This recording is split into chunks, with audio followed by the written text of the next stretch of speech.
بسم اللہ الرحمن الرحیم۔ السلام علیکم ورحمۃ اللہ وبرکاتہ۔ دوستو، ہم لوگ پچھلی ویڈیو میں یہاں تک ہم لوگ پڑھ چکے تھے، اس کے بعد ہم لوگ یہاں سے شروع کرتے ہیں۔ یہ قصص النبیین خامس چل رہا ہے۔ وعاد ابراہیم الی مکہ، اور ابراہیم علیہ السلام مکے کی طرف لوٹے۔ عاد یعود معنی ہوتا ہے لوٹنا۔ ابراہیم علیہ السلام مکے کی جانب لوٹے۔ واشترک الاب وابن فی بناء بیت اللہ۔ اشترک یشترک معنی ہوتا ہے شریک ہونا۔ والد شریک ہوئے، وابن اور بیٹے یعنی باپ اور بیٹے دونوں شامل ہوئے، فی بناء بیت اللہ اللہ کے گھر کی تعمیر میں، اللہ کے گھر کو بنانے میں۔ وکان دعاؤہما ان یتقبل اللہ ھذا البیت، اور ان دونوں کی دعا یہ تھی ان یتقبل اللہ ھذا البیت کہ اللہ تعالیٰ قبول فرمائے ھذا البیت اس گھر کو، ویبارک فیہ اور اس میں برکت دے۔ یبارک کو بھی ہم لوگ کیا پڑھیں گے؟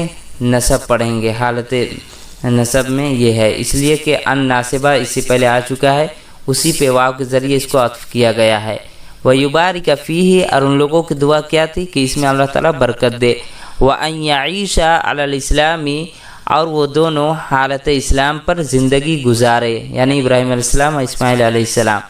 وَيَمُوتَ عَلَيْهِ، اور حالت اسلام پر ہی ان دونوں کی موت ہو، یہ دعا ان دونوں کی تھی۔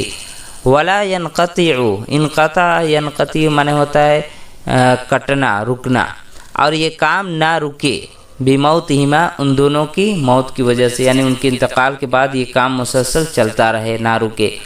وَأَن يَبْعَثَ اللَّهُ نَبِيًّا مِّن ذُرِّيَّتِهِمَا، اور اللہ تعالیٰ بھیجے ایک ایسے نبی کو من ذُرِّيَّتِهِمَا ان دونوں کی نسل میں سے، ان دونوں کی نسل سے ایک ایسے نبی کو بھیجے، یجدد دعوت جدہ ابراہیم ویتم ما بدأہ۔ یہ نبیًا کی یہ صفت ہے، یجدد دعوت جدہ ابراہیم، پورا جملہ مل کر صفت ہو جائے گا۔ ایک ایسے نبی کو اللہ تعالیٰ بھیجے ان کی ذریت میں سے، ان کی نسل میں سے، یجدد دعوت جدہ، جو اپنے دادا ابراہیم علیہ السلام کی دعوت کو وہ تازہ کرے، وَيُتِمَّ مَا بَدَأَهُ، اور اس کام کو مکمل کرے، ما بدأہ جو انہوں نے شروع کیا۔ جدد یجدد معنی ہوتا ہے تازہ کرنا، کسی کام کو نیا کرنا، تو اس کام کو اپنے دادا حضرت ابراہیم علیہ السلام کی دعوت کو وہ کیا کرے؟ تازہ کرے، یعنی اس دعوت کو کنٹینیو رکھے اور اس کام کو مکمل کرے، ما بدأہ جو انہوں نے جس کام کو انہوں نے شروع کیا تھا۔ یہاں سے قرآن کریم کی آیت ہے کہ وَإِذْ يَرْفَعُ إِبْرَاهِيمُ الْقَوَاعِدَ مِنَ الْبَيْتِ وَإِسْمَاعِيلُ، اور اس وقت کو یاد کرو کہ جب حضرت ابراہیم علیہ السلام و اسماعیل اور حضرت اسماعیل علیہ السلام القواعد من البیت یعنی بیت اللہ کی بنیاد اٹھا رہے تھے، وہ کیا دعا کر رہے تھے کہ ربنا تقبل منا، کہ اے ہمارے رب ہم سے اس عمل کو قبول فرما، انک انت السمیع العلیم، یقیناً تو سننے والا اور جاننے والا ہے۔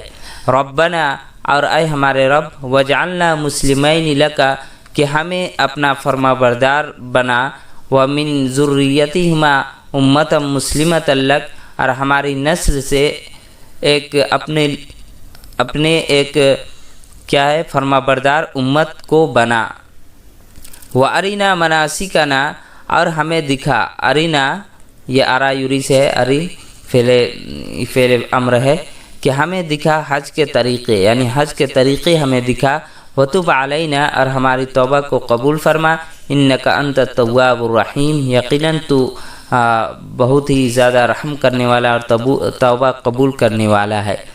رَبَّنَا وَابْعَثْ فِيهِمْ رَسُولًا، اور اے ہمارے رب ان کے درمیان ایک ایسے رسول کو بھیج، منہم جو انہی میں سے ہو، یتلو علیہم جو ان کے سامنے تلاوت کرے، آیاتک آپ کی آیات کا، ویعلمہم الکتاب، اور جو ان لوگوں کو سکھائے، الکتاب والحکمت کتاب و حکمت، ویزکیہم اور ان لوگوں کو کیا کرے؟ ان کا تزکیہ کرے، انک انت العزیز الحکیم، یقیناً آپ زبردست اور حکمت والے ہیں۔ وبارک اللہ فی ذریتہما، اور اللہ تعالیٰ نے ان دونوں کی نسل میں برکت دی۔ وتوسعت الاسرۃ، اور خاندان بالکل وسیع ہو گیا یعنی بڑھنے لگا۔ وکثر اولاد عدنان، اور عدنان کی اولاد بڑھ گئی۔ کثر یکثر مانے زیادہ ہونا، بڑھ جانا۔ وہو من احفاد اسماعیل علیہ السلام، حفظ جمع احفاد مانے پوتا، اور وہ حضرت اسماعیل علیہ السلام کے پوتوں میں سے ہیں۔ کون؟ یہی عدنان۔ ونبغ فی ذریتہ فہر بن مالک، اور ان کی نسل میں فہر بن مالک کیا ہوئے؟ ظاہر ہوئے۔ نبغ ینبغ کے اصل معنی ہوتا ہے بکمال تک پہنچنا، کمالیت تک پہنچنا، یا پھر اسی طرح کیا ہے کمال حاصل کرنا کسی کام میں، کسی چیز میں۔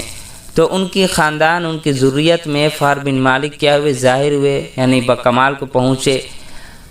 ومن اولادہ، اور ان کے اولاد میں سے قصی بن کلاب۔ وقد ولی البیت وامر مکہ، اور وہ کیا ہوئے؟ یعنی بیت اللہ کے ذمہ دار بنے اور مکے کے ذمہ دار بنے، یعنی والی مقرر ہوئے۔ وکان سیدا مطاعا، اور وہ ایک فرما بردار سردار تھے۔ کانت الیہ حجابۃ البیت، حجابۃ معنی اصل معنی ہوتا ہے پردہ، لیکن یہاں پہ وہی مطلب ہے کہ اور وہ بیت اللہ کے کیا تھے؟ ذمہ دار تھے۔ وعندہ مفاتیح، اور اس کی چابیاں انہی کے پاس تھی، یعنی کس کی؟ یعنی بیت اللہ کی۔ وسقایت زمزم، اور زمزم کا پانی پلانا انہی کی ذمہ داری تھی۔ والرفادۃ، الرفادۃ معنی ہوتا ہے میزبانی کرنا دوسرے کے، یہاں پہ دیا ہوا ہے حاشیے میں کہ الرفادۃ طعام کانت قریش تجمع کل عام لأہل الموسم ویقولون ہم اضیاف اللہ تعالی، یعنی ضیافت کے معنی ہے، ضیافت کی کیا ہے؟ مہمان نوازی کی وہ ذمہ دار تھے۔ والندوہ التی یجتمعون فیہا للمشورۃ والرأی، ندوہ اس جگہ کو کہتے تھے جہاں لوگ قریش کے جمع ہو کر مشورہ کیا کرتے تھے، اس کے بھی وہ ذمہ دار تھے ندوے کے بھی۔ التی یجتمعون فیہا للمشورۃ والرأی، یا مجلس کر لیں گے ندوہ کا، یعنی اس مجلس کی کہ جس میں کہ وہ سب جمع ہوتے تھے للمشورۃ والرأی، مشورے اور رائے کے لیے۔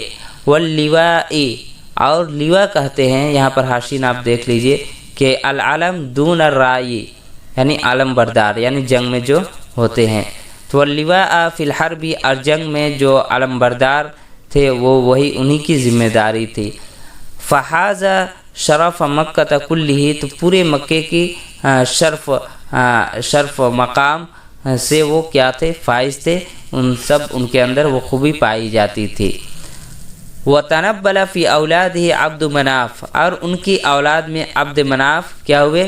ظاہر ہوئے۔ تنبل مانے وہ پہنچنا، یہاں پر دیا ہوا حاشیے میں ذا نبل و ذکاء و شرف، باعزت والے، کہ ان کی اولاد میں عبد مناف کیا تھے؟ باعزت والے ہو گئے، یعنی بڑے مقام و مرتبے والے۔ وکان ہاشم اکبر ابناء والدہ عبد مناف، اور ہاشم اکبر ابناء والدہ عبد مناف، اپنے والد عبد مناف کے بیٹوں میں سب سے بڑے تھے۔ کون؟ ہاشم۔ وکان کبیر قومی، اور وہ اپنے قوم کے بڑے تھے، قوم میں سب سے بڑے تھے۔ وکانت عندہ الرفادۃ والسقایۃ، اور ان کی ذمہ داری رفادت اور سقایت، یعنی زمزم کا پانی پلانا، مہمان نوازی کرنا ان کی ذمہ داری تھی۔ وہو والد عبد المطلب، اور وہ عبد المطلب کے والد ہیں۔ کون؟ اور وہ کون ہے؟ کہ جد رسول اللہ صلی اللہ علیہ وسلم، اللہ کے رسول صلی اللہ علیہ وسلم کے دادا۔ وقد ولی السقایۃ والرفادۃ، اور وہ ذمہ دار بنے سقایہ یعنی پانی پلانے کی، والرفادۃ اور مہمان نوازی کی، بعد عمہ المطلب بن عبد مناف، اپنے چچا مطلب بن عبد مناف کے بعد۔ وشرف فی قومہ شرفا، اور وہ اپنی قوم میں ایسی مقام پر پہنچے، ایسے شرف کو انہوں نے حاصل کر لیا، لم یبلغہ احد من آبائہ، جہاں تک کوئی بھی نہیں پہنچ سکا، من آبائہ ان کے آباء و اجداد میں سے۔ وأحبہ قوم، اور ان کے قوم نے ان کو پسند بھی کیا۔ وسمی اولاد فہر بن مالک قریشن، اور فہر بن مالک کی اولاد کا نام دیا گیا قریش، یعنی قریش کے لقب سے ان کو پکارا جانے لگا کہ فہر بن مالک کی اولاد کو قریش کہا جانے لگا۔ وغلب هذا الاسم على جميع الاسماء، اور یہ نام غالب آ گیا تمام ناموں میں، یعنی قریش کا نام جو ہے غالب آ گیا تمام ناموں میں، تمام اسماء میں۔ فاشتہرت هذه القبیلة بقریش، اور یہ قبیلہ مشہور ہو گیا قریش کے نام سے۔ وأقر أهل العرب كلهم بعلو نسب قریش، اور تمام اہل عرب نے اقرار کیا، تسلیم کر لیا قریش کے اعلیٰ نسب ہونے کی وجہ سے، وسیادتی، اور سرداری کی وجہ سے، وفصاحت اللغتی، اور ان کی زبان کی فصاحت کی وجہ سے، ونصاعت البیانی، اور صاف گو ہونے کی وجہ سے کیا کر لیا اہل عرب نے، پورے اہل عرب نے اقرار کر لیا، تسلیم کر لیا۔ نصاعت معنی صاف ستھرا، اور بیان کے معنی گفتار یا صاف گو یا صاف گفتار کی وجہ سے کر سکتے ہیں۔ وکرم الاخلاقی، اور نیک اخلاق ہونے کی وجہ سے، وشجاعتی، اور بہادری کی وجہ سے، وصار ذالک مثلا، اور یہ یعنی قریش جو ہے ایک مثال بن گیا، مثال قائم ہو گیا۔ لا يقبل نقاشا ولا جدلا، نقاش معنی تکرار ہے، اور جدلا معنی جھگڑا، اور انہیں کسی جھگڑے اور کسی تکرار کا سامنا نہیں ہوا۔ لا يقبل نقاش ولا جدلا، کسی جھگڑے یا تکرار کا سامنا نہیں کرنا پڑا، یعنی چونکہ قریش کو وہ لوگ مانتے تھے اہل عرب کیا کہ ان کی زبان میں فصاحت ہے، ان کی گفتار جو ہے بالکل صاف ہے، اور نیک اخلاق کے ہے، بہادر بھی ہے، ان تمام چیزوں کو ان لوگوں نے ایکسیپٹ کر لیا، قبول کر لیا، اور اس کے اندر کوئی جھگڑا نہیں ہوا، نہیں کوئی تکرار ہوئی باتوں کی، یا کسی نے انکار کیا، ایسا کچھ نہیں ہوا۔ اسی کہا ہے کہ لا يقبل نقاشا ولا جدلا، کسی بھی کیا ہے تکرار یا کسی بھی لڑائی کا سامنا نہیں ہوا۔ ناظرین، یہ سبق کمپلیٹ ہو چکا ہے، اس کے بعد انشاءاللہ ہم لوگ دوسرا سبق اس کا جو ہے پڑھیں گے کہ ظہور الوثنیت فی مکہ و قریش، نیکسٹ ویڈیو میں انشاءاللہ ہم لوگ پڑھیں گے۔